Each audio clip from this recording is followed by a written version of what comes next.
Hello, I'm Kathy Blee. I'm the co-director of the Collaboratory Against Hate with Glory Craner, the other co-director. And it's my pleasure to welcome you to our speaker series and to welcome you to meet Heidi Beirich. Heidi holds a PhD in political science, and she's published extremely widely on white supremacist and neo-Confederate and nativist movements. You may know her from her long work at the Southern Poverty Law Center's Intelligence Project, which she led and published the Intelligence Report, the Hate Watch blog, and the SPLC's yearly count of hate and anti-government hate and other kinds of hate groups. Since 2020, she's been the Chief Strategy Officer for an organization she co-founded called the Global Project Against Hate and Extremism. And that project is addressing the gap in efforts to stop transnational hate and far-right extremism. Heidi is an extremely in-demand speaker and consultant. So we're particularly pleased that she was willing to take some time to be part of our Collaboratory speaker series. So over many years, I can't tell you how much I've learned from Heidi's writing and her speeches, and I trust that I will do so today and you will as well. So please join me in welcoming Heidi, who will be talking about the global white supremacist landscape, challenges, and solutions. And for this, she will be speaking. If you have questions that you want to have posed to Heidi after her talk, just put them in the chat and I will be posing them to Heidi. So welcome, Heidi, and thank you for arriving virtually to our speaker series. Thanks, Kathy. Thanks for those kind words that, you've also taught me a ton. So I think your books might have been some of the first books I read about the Klan in grad school, I think, maybe, or late 90s, I don't remember, but I appreciate everything that you did for me as well. And I want to congratulate the Collaboratory. I think it's just an exciting project. So it is absolutely my pleasure to be here today. And although we're talking about some terrible things related to white supremacy. So as Kathy said, I'm the co-founder of the Global Project Against Hate and Extremism. That's just my contact information there for anybody who might want it. I'm going to talk today about global white supremacy, what it looks like, what the landscape looks like out there, what the major trends are, problems, and at the end, talk a little bit about solutions, things that we can all do or policies that can be put in place to try to address this, unfortunately, metastasizing problem that we have. So let me just talk for a second about the Global Project. This is our mission statement. We work to strengthen and educate a diverse global community committed to exposing and countering racism, bigotry, and hatred. And we specifically promote human rights values, and one of our biggest values are inclusive societies and democracies, which are unfortunately in this day and age under threat more than they have been in the recent past.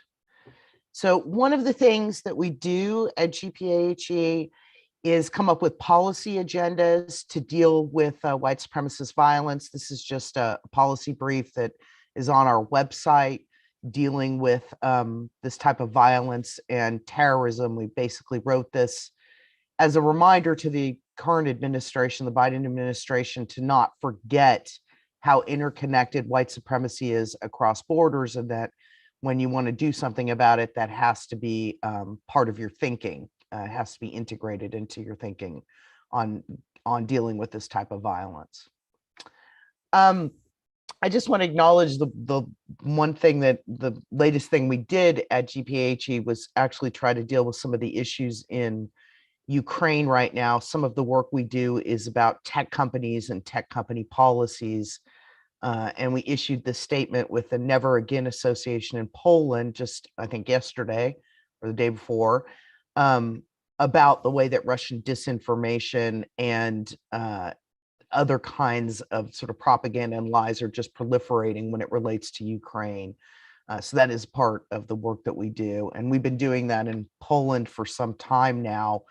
Unfortunately, once you leave the United States or English-speaking regions to other parts of the world, the content moderation of the tech companies, their investments in protecting people from online harms completely falls apart. And for example, the lack of understanding of Polish on a lot of trust and safety teams and content moderation teams is quite horrific.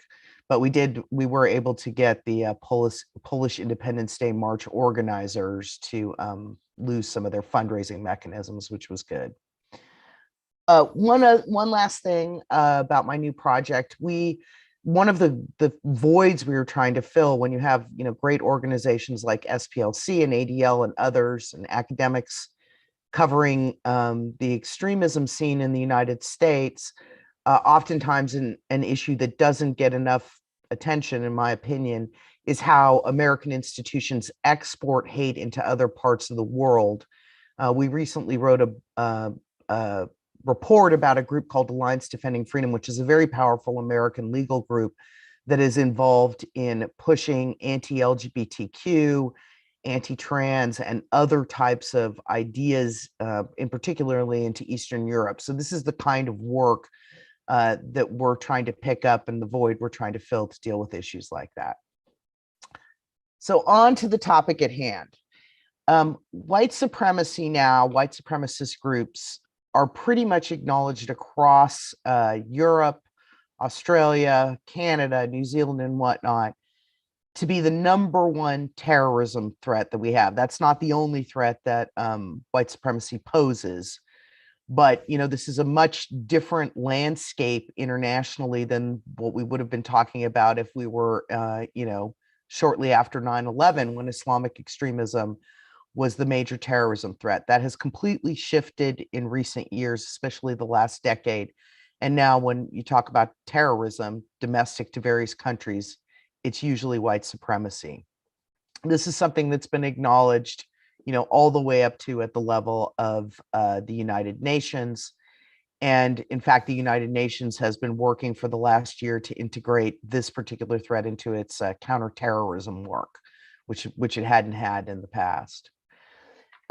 Also, every federal agency in the United States, the Department of Homeland Security, the FBI, the National Counterterrorism Center, the Office of the Director of National Intelligence, etc., have within the last couple of years warned that white supremacy is the #1 terrorist threat. This started in 2018 at the federal level, and by the time 2020 rolled around, pretty much every agency had agreed that this was the biggest threat we're facing in terms of terrorism. Now, I don't need to tell anybody in Pittsburgh what this means. You have been through the horrific Tree of Life attack, which is just absolutely so devastating and is, of course, one of the data points that all of these assessments looked at. I wish we had been better prepared thinking about white supremacy before it came to something like what happened at Tree of Life.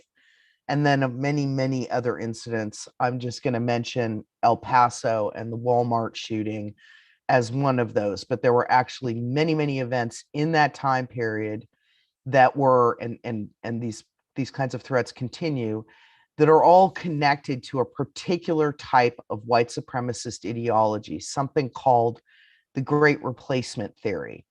And the Great Replacement, I call it a conspiracy theory, essentially asserts that there's a plot. It's often laid at the hands of Jews. So this theory takes on a very strong anti-Semitic aspect, that in the Western world, traditionally white populations are being intentionally replaced by immigrants, Muslims, others, essentially non-white populations, and that this is an orchestrated effort.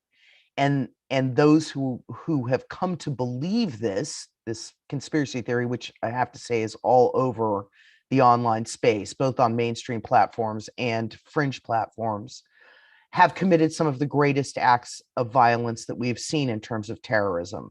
Obviously, the shooter in Pittsburgh believed this, and this is why he was trying to get at the highest office there at the Tree of Life. But also the Christchurch mosque shooter, the El Paso Walmart shooter, the Poway synagogue shooter, a couple incidents in Germany, the list could go on. And so this particular way of thinking is what is most animating white supremacy right now. And it is, in my opinion, the most dangerous idea that exists out there in the world. One of the things that results from this, and I should say the Great Replacement theory actually was cooked up by a Frenchman and then exported out of France into other countries. But one of the interesting things about this is it's led to the fact that shooter in one attack is usually influenced and inspired by someone in a prior attack. Many times these people have been devotees of the Great Replacement theory. This is a graphic that comes from the New York Times that's quite interesting. It's from, I think, 2020, that showed how all of these terrorist attacks that you see lined up there actually were inspired by a prior one. And as it says at the top here, the Christchurch shooter said he was inspired by the Norway attacker, meaning the Oslo attacks by Anders Breivik that led to, I think, more than 80 people killed, including a lot of children. So this stuff proliferates online, it gets into the minds of people, it's pushed further, attacks happen, they inspire further attacks. And so we're in a vicious cycle when it comes to this thinking. This is just data in the United States to show you how right-wing extremist groups, that's the blue on here, and right-wing attacks have been on the rise, how much the landscape of terrorism has shifted more to right-wing extremist attacks and away from other kinds of attacks, ethno-nationalists, left-wing, religious, etc. And this graphic is just another version of looking at that data, and you can see how this problem has been growing. And this is, of course, why it has landed on the radar of so many intelligence agencies and law enforcement agencies. One of the things that's interesting about what has happened here is, and the rise of these lone actor attacks inspired by ideas like the Great Replacement conspiracy theory, is it's led to a different kind of world out there when it comes to white supremacists. Kathy mentioned that I had run the Southern Poverty Law Center's intelligence project for a long time, and one of the big things that we would do was collect information on where hate groups of various sorts were. So we were looking for actual physical locations. Where's the headquarters? Where are the chapters of the group? And what happened over time is that you see that the number of hate groups, yes, it was rising, especially during the time when Obama was in office for obvious reasons, but it's actually starting to drop off because the white supremacist landscape isn't really about organized hate groups nowadays as much as it is about online networks. People who get together based on common grievances or belief in similar type of hateful ideology. And you don't really need to be card carrying anymore. In other words, social media, websites, etc., have radically changed the way hate functions. And of course, have allowed it to become transnational because you can organize across borders and it doesn't matter anymore. You can share ideas across borders, etc. And the other thing that's interesting about that is that the landscape of extremism, I'm talking about white supremacy today, but there are a whole lot more types of extremism. For example, there's a huge misogynistic network, groups, people that refer to themselves as incels and others who hate women. And you can find different forms of this, groups that are specifically anti-immigrant, anti-Muslim, etc. White supremacy can overlap with these things. Sometimes they're separate. But all of this is growing because of that online space that allows people to share their ideas and their beliefs and to, interact in a complicated way, in a multidimensional way that was never possible before. The other type of violence that has resulted from the rise of these extremist groups are hate crimes. And I think people sometimes forget that just as this domestic terrorism driven by various forms of hatred has been going up, so have hate crimes. And that's not surprising. In some ways, hate crimes are mini terrorist events, right? People who are enraged because of their hatred of Black people or Jews and attack somebody on the street. We saw terrible incidents of this during the early days of COVID, where Asians were attacked, right, as people demonized COVID as the Chinese flu and other types of slurs. So hate crimes are also up in tandem with terrorism. And that's also true, not just in the United States, but in many, many of our European partners. So let me talk a little bit about the international dimensions of this problem. So I just mentioned the hate crime numbers in the United States hitting highs. Germany, too, has hit its highest number of right-wing extremist terrorism and hate crimes just in the last year. So you can see there that they had 11 murders and 13 attempted murders, and that this is the highest levels of this kind of crime that Germany has seen since they started tracking this stuff in 2001. So they too are facing something very similar to us: terrorism that's driven by ideas like the Great Replacement and rising hate crimes as right-wing ideas and ideologies, extremist ideas and ideologies, spread through their society. One of the most important actors when it comes to spreading the Great Replacement is an organization called Generation Identity. This movement actually started about 10 years ago in France and Germany around the same time, and grew, exported its ideas, which was basically the Great Replacement idea, into the United States and Canada. And at one point, there were Generation Identity chapters, even though it was kind of a loosely configured organization, in just about every European country, as far away as places like Australia. And certainly here, the ideas were embodied by groups like Identity Europa. These ideas were very prominent during the Charlottesville riots in 2017. Many of you will remember the chants of "Jews will not replace us, you will not replace us," that were heard there. Well, those were motivated by these same ideas. This is one of the first reports we wrote about in terms of trying to highlight that this is a transnational movement in multiple countries. This organization is no longer on Twitter and Facebook, but it's all over YouTube. And it's interesting that that kind of organizing can still exist on one particular platform, even as a country like France is literally prescribing the group, shutting it down. They started doing this about a year ago. I should also say that Generation Identity is the organization that the shooter in the Christchurch attacks donated money to. So that shows you how sprawling some of these movements can be, and yet how dangerous. There are other very worrisome neo-Nazi movements in terms of domestic terrorism. This is a flyer. I apologize, I know it's gruesome, but it gives you a sense of what the Atomwaffen division, that's particular neo-Nazi groups, often referred to as accelerationists as well, because they try to accelerate the downfall of democracies. Many of them look forward to a race war. Atomwaffen has been responsible for quite a few deaths in recent years. It is a transnational movement. It disappeared for a little while and has come right back. There are also groups like the Base, also neo-Nazi, transnational. The Base is actually the translation of Al-Qaeda into English. So it's interesting to have neo-Nazis who made that choice for their name. That group, the Base, is actually run out of Russia, out of St. Petersburg. Its leader, Ronaldo Nazzaro, lives there. He also owns property in Washington state. So this, once again, is just reinforcing the idea that white supremacist networks do not have just a domestic focus. They're wide-ranging, and there's quite a few of them actually that have leadership out of Russia.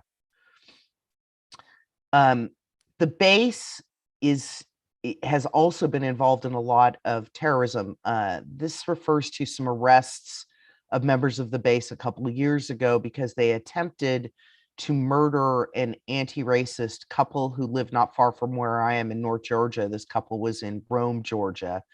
And one of the people who was with them at the time of this attempt was a Canadian soldier.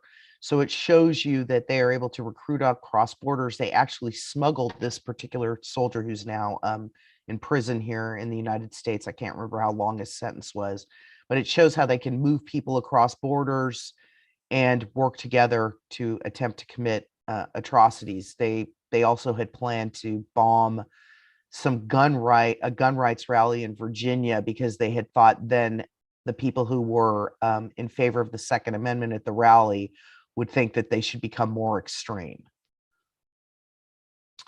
Another organization that many of you have probably heard about since January 6th is the Proud Boys. This is a misogynistic, um, pretty much hateful against every kind of group. They hate Muslims, they've the anti-Semites among their ranks, white supremacists, etc. The Proud Boys are many people think of them as just being an American street fighting crew that's been involved in incredible levels of violence on the streets of from the streets of Manhattan to Portland to what happened in Washington, D.C. on January 6th. But this is also a sprawling international movement. Right after January 6th, Canada banned the group and it had to disband in Canada, but it still exists across multiple borders. In fact, there are quite a few Proud Boys in Australia, and there have been some anti-COVID protests just recently that included members of the Proud Boys. And I just list this to say that just last week or 2 weeks ago, Australia added groups to prescribe. You know, we don't have a policy like that here in the United States, but many of our European and other partners do. And they also added the revived Adenwaffen, now called National Socialist Order, to this prescription list. So it shows that Western governments and others are starting to see how serious this threat is and trying to take measures to deal with it. I thought I'd talk for a minute, given the crisis that we're seeing with Russia's invasion, really, I should say Putin's invasion of Ukraine, to talk a little bit about what has been going on in Southeastern Europe. That entire region in the last 4, 5, 6 years has seen white supremacists travel there, get training with militias on both sides of the conflict in Ukraine, which of course now is much more serious than it was then. And it's a bit of a hotbed and place of inspiration for American white supremacists. In fact, the shooter in the Christchurch attacks traveled through the region, and on his weapon, he had carvings of things referring to, for example, heroic parts of the battle that broke out in the Yugoslavia when it fell apart. He was obviously rabidly anti-Muslim, so he's celebrating the Serbian side of that conflict. For a while, actually, Robert Rundo, who ran the Rise Above movement, a neo-Nazi group out of Southern California, was actually living in Serbia. And there have been other American white supremacists who have been in that region. So those are the networks, the major neo-Nazi groups that we worry about when it comes to terrorism. But there are a whole bunch of other things that are happening around the world that are making the problem of hatred much more serious. I spoke for a bit earlier about attacks on Asians once the lockdown started after March of 2020. But there has also been an incredible rise in anti-Semitic incidents and anti-Semitic thinking that has gone along with the challenges around the pandemic. And Jews, just like Asians, are blamed for what happened. And that has led to a much more precarious situation in many countries for Jewish people who are facing really, really ugly attacks, verbal, violent, and this is happening across multiple countries. Also, this is a piece that I wrote for Tel Aviv University, I don't know, a year and a half ago, maybe. The other thing that's disturbing about anti-Semitism is that it is becoming in many ways the forefront of right-wing extremists and what they talk about. So an extreme focus on anti-Semitism is motivating the most dangerous groups. And every one of those ones that I just talked about, Atomwaffen, the base, etc., are just rabidly anti-Semitic.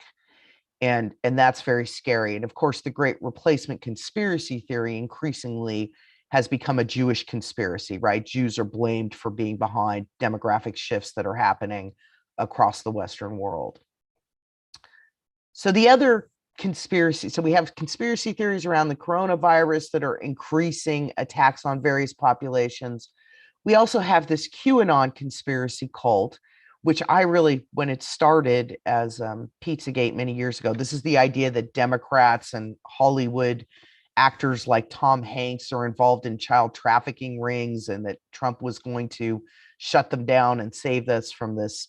It was just an insane conspiracy. I thought it would never breach our domestic borders just because it was so really American in inspiration, right? The targets were American Democrats, people like Hillary Clinton, American actors, involved Trump as being heroic. But actually, this thing has gone completely global. And QAnon is now found in just about, I think it's something like 70 countries have had groups of QAnon believers arise. Of course, the internet is what fuels it. This is an example of how far this has gone. It's become quite popular in Japan, and this is not something innocuous. QAnon believers are increasingly anti-Semitic, see Jews as behind the things that upset them. And people in the United States who have been involved in QAnon have been involved in a ton of violence over the years. In fact, I think it was the FBI who at one point had issued a bulletin about that calling, I think they called QAnon violence inspiring. Another interesting thing that is happening in terms of spreading these extremist ideas are, it's not just QAnon that's going into other countries that you would think might have been just so very domestic it wouldn't make its way other places, but also anti-government ideas and anti-government groups in the United States, movements like the Sovereign Citizens Movement, which believes that the federal government has no power to dictate anything to them. So they have fake driver's licenses, fake car tags. They don't respond to law enforcement. Sometimes they kill law enforcement. Well, these ideas that I thought were particularly indigenous to the United States are now found in many other countries. There is an entire movement called the Reichsbürgers in Germany that looks very, very similar to the extreme anti-government groups we have in the United States, groups like the Oath Keepers, those that were involved in January 6th. So once again, this stuff is spreading, it's radicalizing people in multiple countries, and the extremist problem is metastasizing. We're also seeing, and this even happened during the area of the pandemic, movement of people to train for terrorism in different places. So these are German neo-Nazis who went to a Russian terrorist training camp to learn how to build bombs and weapons.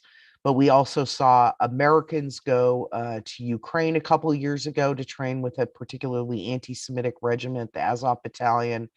There were also Swedes who were involved in an anti-Semitic and racist movement there, who went to Russia to train with something called the Russian Imperial Movement. So this isn't just about chatter online. This is translating into, from sharing of manuals on how to build bombs and how to use tactics and weapons. And then it becomes ultimately people who are actually on the ground training with each other.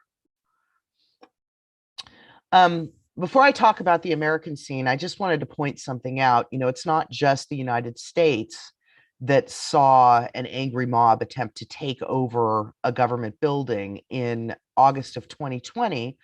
A sort of precursor to what we saw in the United States happened in Germany. That group of people that you see there included people who were angry about the lockdowns, but also QAnon adherents and extremists of various sorts, neo-Nazis, racist, white supremacists. In a way, it looks a little bit like what happened in the United States on January 6th, except for the fact that they weren't able to breach the building that happened here. I think only a couple of them actually made it into the structure. So the same anger about the current situation is bubbling up in the same ways and fostering the same types of right-wing extremism in our other countries. And this is worrisome. So let me talk a little bit about the United States. The real serious nature, I think, of what was happening in terms of white supremacy first became apparent to Americans during the Charlottesville riots. This is the Tiki Torch rally that was held the night before the violence that led to the death of Heather Heyer and injuries to many anti-racist activists. As I already mentioned, these people were chanting, "Jews will not replace us, you will not replace us."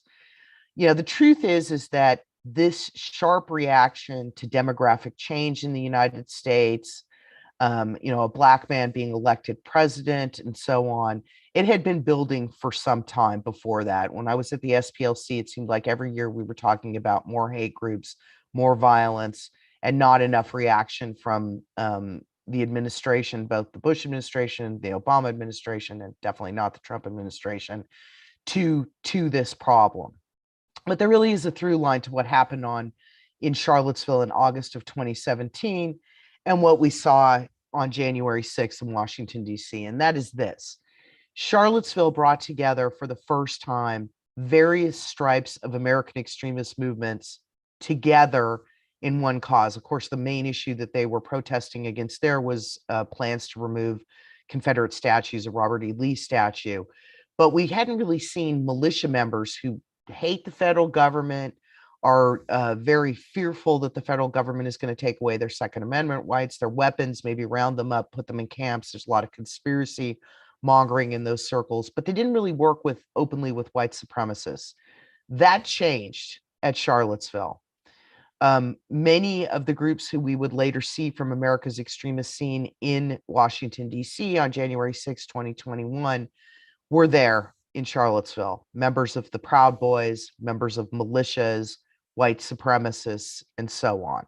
So it was really a precursor and unfortunately a sign of things to come, and the issues became much worse over time. The thing about January 6th that was different is there were also just a whole lot of Trump supporters there.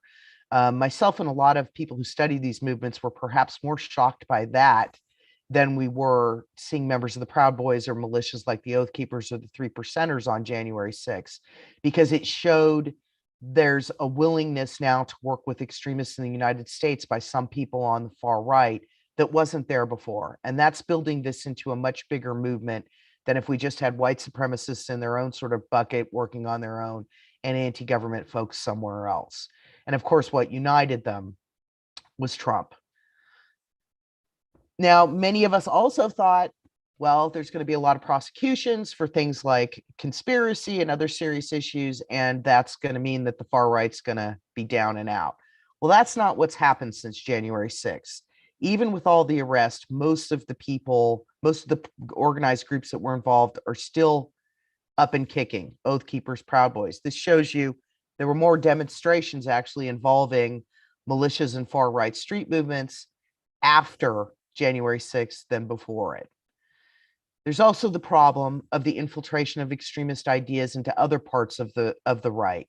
So Tucker Carlson, the Fox News host, has now been pushing the Great Replacement conspiracy theory, which is a very scary thing. He has a large audience. We've also seen all the things that roiled 2020 and then 2021, meaning the Stop the Steal ideas about the election, racist conspiracy theories, the idea that people who work in our election infrastructure, corrupted ballots, manipulated things, all of this stuff is unfortunately now metastasizing into parts of the right wing. And, you have people like Steve Bannon furthering that idea. And the result has been, this is really a political science map, that the Republican Party today is far more to the right than it used to be. In fact, this graph shows that it's inching towards openly racist parties like the Alternative for Germany and others. And that's a serious problem, and that's a big change from the pre-Trump era. Republicans also, in large numbers, believe the election was rigged. And the threats that we're seeing coming at election officials are quite scary, including things like death threats. There are other issues roiling people at the state and local level besides the election issue, these attacks about critical race theory in the schools, all of which in some ways has brought some of these white supremacist activist groups like the Proud Boys into local and state politics, which is also concerning. So I just want to finish this up with a recent threat advisory from DHS. They talk about the proliferation of false or misleading narratives is going to sow distrust in government institutions. There are continued calls for violence by extremists against U.S. critical infrastructure and also against targets like churches, synagogues, and mosques, which have been targeted repeatedly in multiple countries. There is also quite a bit of fear on the part of the federal government that domestic extremists are going to react in a violent manner towards the midterm elections or the 2024 elections. And, for those of us who remember, the Tree of Life happened right around the midterms in 2018. There were also 3 other attempted terrorist attacks or successful ones at that time. And so this is a very worrying situation here in the United States. And all of this has led to us, Americans, being listed as a backsliding democracy by a European think tank and by others.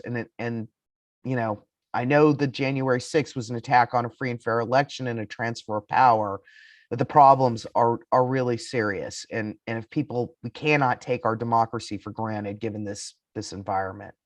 The same thing is happening in other countries. This is somebody making fun of Poland and Hungary.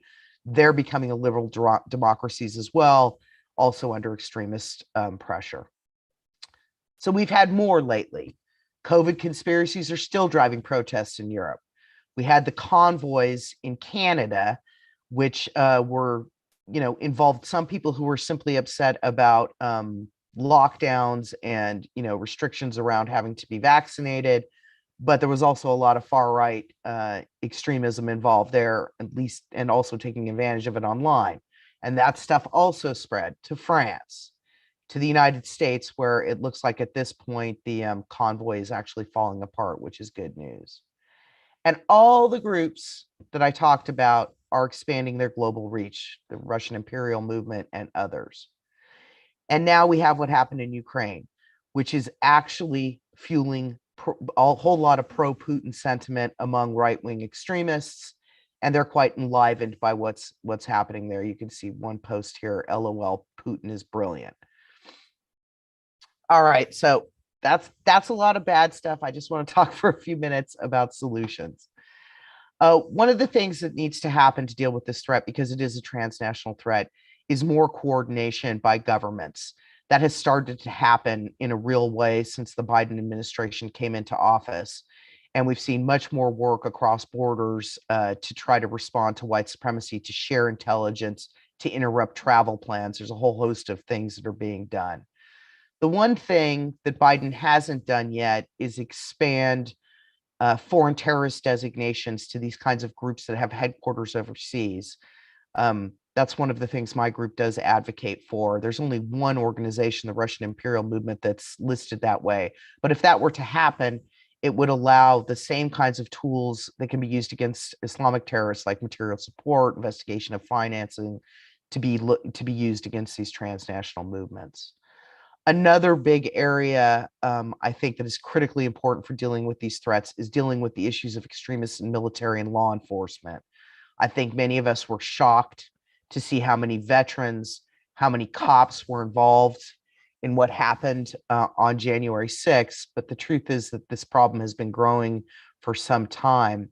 A leaked Oath Keepers mailing list recently showed that about, I think, 25 or 30 members of that group were actually law enforcement trainers, training other law enforcement officials. So this problem has to be addressed. Now, the Biden administration is taking on the military issue, or at least has started to in the last year. But the issue of law enforcement and extremists is one that really hasn't been addressed in a serious way yet. And it's complicated. It's not just one agency, it's 18,000 agencies. And so what do? They all have their own rules. And I should just say that the same problem is affecting all of our partners, NATO partners. Germany actually had to disband an entire unit because it had been infiltrated by neo-Nazis. And the security services have faced this in Germany. There are problems just like this in France, in Holland, in Austria. So we share the same problem, having ignored white supremacy for a long time and now having to deal with the fallout from having done so. So the last thing I want to talk about is the tech space, because this is a place I think where civil society and others play a really huge role. And it is the one thing that can actually change these movements. When they are deplatformed, it hurts. When they lose access to financial things like a PayPal account, it hurts. First thing I want to say, there's no question any longer that online hate leads to offline violence. We know this from studies, for example, here of Trump's anti-Muslim tweets and their relationship to hate crimes. This is a graphic of that. We know it because the anti-Muslim AfD party, and they put up stuff on Facebook that led to anti-refugee attacks. So we know that online harms go to the offline space. And so we have to deal with it. And we have crazy situations where YouTube, for example, is still monetizing content around the Great Replacement conspiracy theory, which is shocking to me because it's connected to so much terrorism. We also have all kinds of technologies online that allow people to crowdfund for hate, both on mainstream and alternative websites. That is something that could be addressed and could be changed. And then there's the issue of misinformation. Content moderation systems at most of the platforms are really not good. They're bad in English, they're worse in Spanish, they're worse in languages that are spoken by fewer people, things like Polish. We did some work in Swahili on anti-LGBTQ ideas, and it was absolutely horrifying. There was, in fact, an entire Wikipedia page that talked, that just basically bashed gay people in Swahili. Some specific things that we're working on at the Global Project are to get rid of newsworthy exemptions for political figures and influencers and to fix the political ad policies. We're also working to change all the things I just mentioned, monetization of terrorist content. We work with things like PayPal and other online services to get rid of accounts related to white supremacy. But this is the thing that has the most effect because it's people who have a huge audience who have the most ability to mobilize people into violence. After Frances Haugen's leaks about Facebook, we found out that influencers were whitelisted, didn't have to follow content moderation rules on Facebook. And this has allowed populist extremist movements and whatnot to grow sort of unchecked. Facebook has allowed all these leaders, Duterte, Modi, Bolsonaro, Trump, and so on, and this would apply to the other platforms, to say whatever they want, however they want, because they have huge reach. Trump used Facebook to push so many lies, so much conspiracy theories, and this kind of abuse has got to stop. And there's a serious issue here. People like Modi and members of the Hindu Nationalist Party that he leads in India have actually motivated people into mass killings, like, for example, the New Delhi riots. There was the genocide in Myanmar, which was actually conducted off of Facebook because Facebook wasn't content moderating in languages in Myanmar. Those kinds of problems are very systematic and very serious. So I just want to say again, we have to keep in mind how scary this can be. It's not just in the United States and Europe. These kinds of bigoted ideologies and movements are also making life miserable for others and threatening and even up to genocide. And I'll just finish with my last slide that is about a project that we just started, the Global Alliance Against Digital Hate and Extremism, to pressure the tech world on those issues of newsworthiness, the whitelisting, and so on. And we have about 70 organizations involved. So we'll be launching in about a month. And with that, I'll finish. Thank you. Thank you, Heidi. As always, that was just an absolutely terrific presentation, and I think we all learned a lot. People who have questions, could you put them in the chat? So while you do so, I'll toss Heidi a softball question. What's your sense of what an actual all-out war on the Ukraine territory would do for the far right? So in terms of, there's a lot of opportunity zones out there, the proliferation of disinformation and weapons and munitions, and what's your sense? Yeah, it's unfortunately what's happening in the Ukraine, because over the recent years, there's become this sort of alliance, this respect for Putin, by white supremacists and other extremists. This is enlivening them. And because they build connections, some of them, they really are, there've been foreign fighters, right? White supremacist foreign fighters who've gone into the region on both sides of the conflict.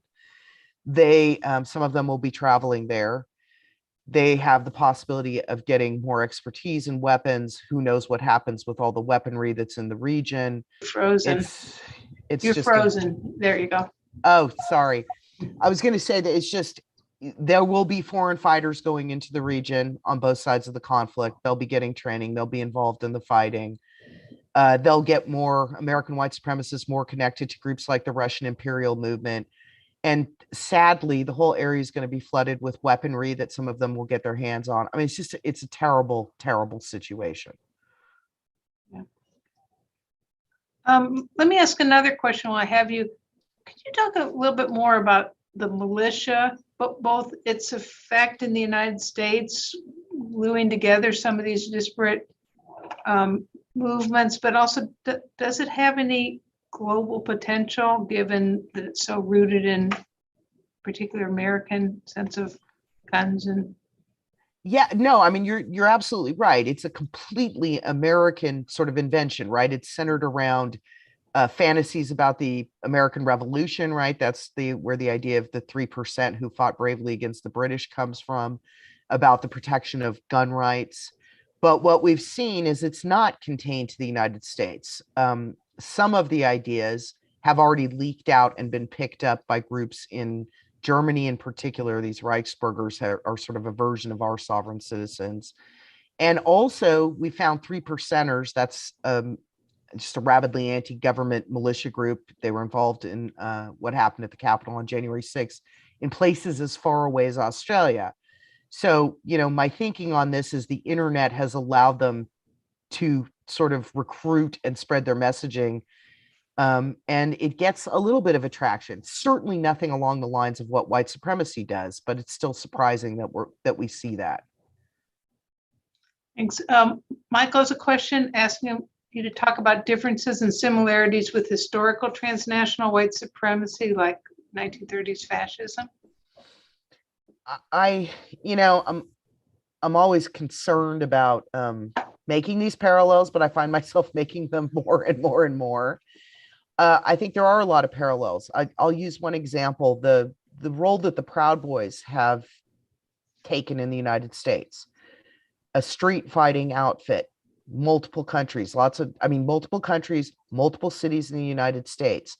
They've also played a role, various chapters, as security for people like Roger Stone, Republicans in Florida. So there's a connection between them and parts of the Republican Party.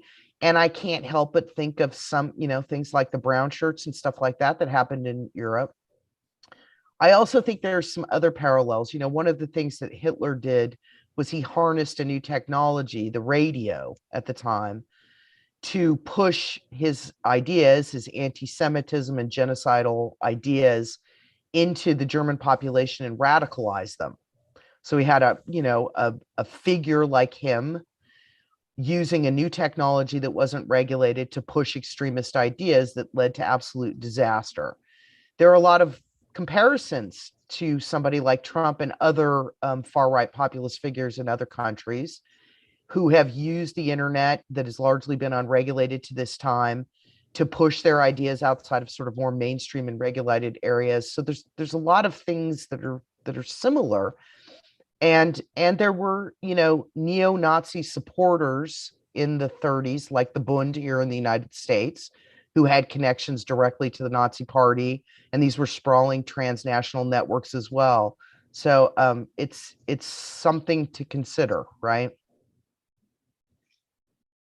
So Heidi, the Collaboratory is based on, the idea of bringing together researchers to look at issues that need to be answered urgently in this space, and that we have the capacity to delve into. So do you have a sense of areas that you're aware of where there really are serious gaps in knowledge or analysis that would be helpful to start digging into? Well, I think the tech space is a big space. Even with people who are working on things like disinformation, I'm thinking of like the Shorenstein Center, for example. The problem is so massive when it comes to both disinformation, misinformation, hate speech. How well do content moderation systems work? What is the connection between ideologies being promoted online and violence? Like, how does terrorism link to that? I could think of a million things to be done there, and it is a huge problem. But there are others. It's not just the online space here, right? What is happening in our politics that we now have about 21 million Americans who believe the election was stolen, and I'm using, this is I think Robert Pape's research from the University of Chicago, and believe in QAnon and believe in the Great Replacement theory. What's the role of more so-called mainstream media, people like Tucker Carlson, and what happens to people being radicalized? How do people get radicalized? I don't think we have great answers on that. Why is it one person and not another? How do they get de-radicalized, right? That's another area of research that's relatively nascent. So, I think there's those, just off the top of my head, those are things, but if you gave me a couple hours, I could probably come up with a long list, because there haven't been that many people working on these issues, right? Even when we look at who's working on it now, I can remember 10 years ago, I went to maybe it wasn't 10 years ago, but the first, Berkeley has a Center for Right-Wing Studies, their first conference, there were like 20 people there. Maybe 7-8 years later, there were maybe like 120 people dealing with this issue from around the world. So given the size of the problem, it tells you that we still don't have that many people working to address the problem. And it's a complex one. And look, it's rooted in our history. This stuff is not going to go away, right? I mean, when white supremacists talk about, how this country used to be run by white men, and that all these kind of fantasies about the good old days, well, they're tapping into a real thing. And so it's going to take a concerted effort to address this. And as demography shifts, both in the United States and in Europe and other places, the problem is just going to get worse. How do we depolarize people? How do we have productive conversations? Like, these are all parts of the solution. Yeah, thanks. Jack asked, how do you suggest we differentiate between policy that suppresses violence and white supremacist groups and censorship that serves mainstream politics or politicians?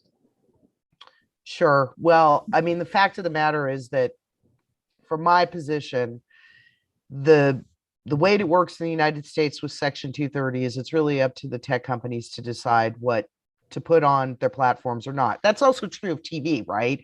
Fox News makes a choice to run Tucker Carlson or not run Tucker Carlson or whoever else. And from my perspective, the content moderation should apply to all individuals. So it doesn't really matter if you're a politician or, you're someone who's famous because you wrote a song and it's got you tons of followers or whatever. The standards should just be the same across the board. And the truth is a lot of the tech companies have well-written policies about stopping incitement to violence, things that are really connected to violence, harassment, hate crimes. The problem is they don't enforce them, and they definitely don't enforce them in languages other than English. And they also don't do a whole hell of a lot of research on these issues because they make money from engagement. So it's going to take civil society, academics, others to sort all of that out and bring pressure. Dean says you've talked about organizations and governments that counter hate group networks. Do you see social movements that might effectively push back productively? And what else might help bring about an ebbing of hate groups rather than the intensification that you've been talking about? I think social movements are always key. I mean, people like me can do all the research we want in the world, but it takes people in communities coming together to press for change, right? Whether that's at the ballot box or it's through other forms of pressure. And so we need movements that want change on this front. And there are a lot of places where I think those movement, I mean, some of this has already been building because you do see civil society reacting to this violence and this cruelty and hate against various communities. But I think there's going to have to be a whole lot more of that and more community involvement. And it would be nice to have leadership, for example, from religious institutions, from academic institutions. Those kinds of things would really, really help this problem. So let me stop there and thank Heidi for the incredible overview you've given us and detail that was terrifying and really important to share. Let me say on behalf of the Collaboratory, yes, we would welcome your ideas for research projects as you think of them. And, and whenever you come up with ideas, we are more than happy to see what we can do to put researchers to the task on developing that kind of analysis, looking for those kinds of data and so forth. So we would love to keep partnering with you on this issue. So again, many thanks to Heidi for coming in and sharing time that I know she doesn't have, because Heidi is everywhere and speaking and consulting literally everywhere. So we really appreciate you taking some time to come virtually to Pittsburgh. So thank you very much, Heidi.